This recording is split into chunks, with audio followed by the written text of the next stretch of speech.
Alexander was a very curious kid. He had a very big personality. He loved to learn things. We had always kind of pictured he'd be a professor when he grew up. But when middle school came along and puberty hit, that really shifted. He just wasn't as engaged with school anymore. It was more about the social scene and skateboarding. When he turned 13, he found his way to marijuana, which wasn't hard, it was rampant.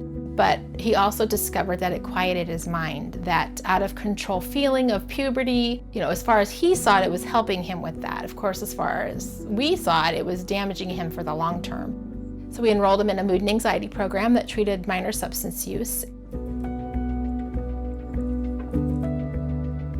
He did come home and was more engaged with the family, was wanting to have dinner every single night as a family. He and his dad hung out a lot more. They always hung out at night, but now they were hanging out a lot more at night, watching movies, chit-chatting. It was really great to have our kid back on some level.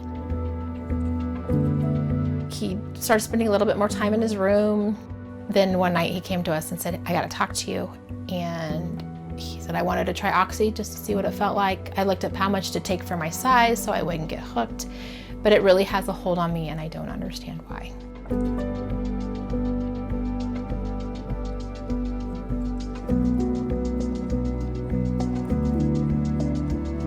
That following morning, I called the treatment place and they needed to call me back with their recommendation.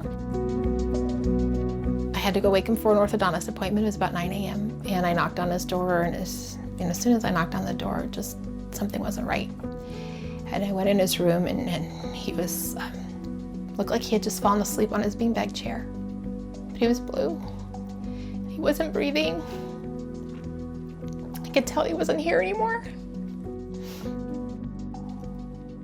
I called 911. The paramedics took him away. I can still see him being wheeled away on that stretcher. They pronounced him dead at 9:59 a.m. on June 23rd.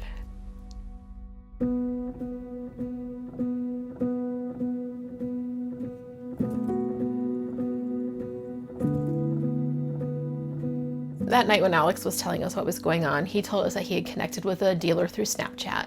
Looking at everything, I believe that the guy he had previously purchased weed from started carrying pills and offered him pills, and Alex, being the curious kid that he was, took him up on it. And I didn't realize how much the drug dealers control the narrative amongst our youth.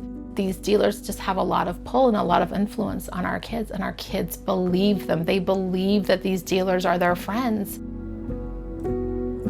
As parents, we need to understand that this is our kids' social circle. Life is happening on these platforms, whether we like it or not. As parents, we need to check in on our kids and what they're doing on social media. You have got to see what they're doing. You have to look at what they're talking about, who they're talking to, get their passwords. Something that's really important is to get their passwords. Our kids are programmed at this point to just accept things that happen on social media because it's social media. It's okay to have boundaries. Teach them to have boundaries on social media. It is so important that people know about Alexander's story and other kids like him, because if it can happen to Alex, it can happen to anybody.